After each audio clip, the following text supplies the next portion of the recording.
Direction Diofior, au cœur du Sine. Nous sommes dans la région de Fatick. La commune a célébré ses 100 ans à travers 4 jours riches en rites, expositions et célébrations de la culture sérère. Une immersion dans les racines d'un patrimoine vivant qu'il faut préserver. C'est la rubrique culture de ce mercredi signée Papa Babacar Ndor. Le butin du Miss brandi comme un trophée par les vainqueurs. La compétition de chasse est l'une des activités phares qui ont marqué la célébration du centenaire de Diofior en pays sérère. C'est une compétition. Chaque sous-quartier va en groupe parce qu'il est considéré comme vainqueur celui qui a tué le plus grand nombre d'animaux ou bien celui qui a tué l'animal le plus dangereux de la brousse. Et c'est un honneur d'être le vainqueur du Miss parce que ça s'organise une fois dans l'année. Donc, durant ces 12 mois, qui est le responsable, c'est à l'approche de l'hivernage au mois de mai. Après juste le Miss, on va laisser tout et aller débroussailler les champs pour préparer l'hivernage.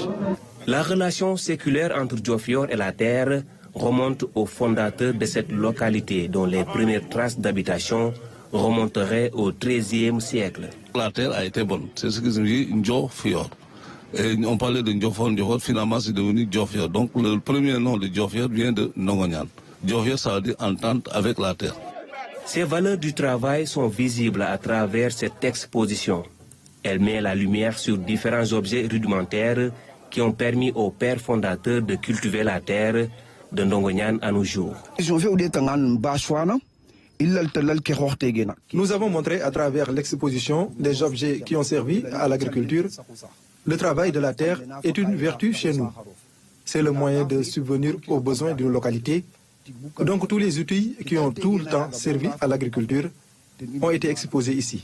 À travers les rituels d'initiation, danse traditionnelle d'avant et après hivernage, ces 4 jours de manifestations culturelles ont été des moments intenses de retour aux sources. Montrer surtout à la jeune génération les valeurs culturelles des ancêtres. Quand on parle de valeurs culturelles des ancêtres, c'est comment nos anciens ont vécu dans cette terre en 1925 et comment aussi s'est produite, on peut dire, l'histoire de Diofior. Diofior vit en parfaite harmonie sociale. On a regroupé les 14 liens de parenté en 8 groupes, au moins pour permettre aux familles de mieux raffermir les liens entre eux.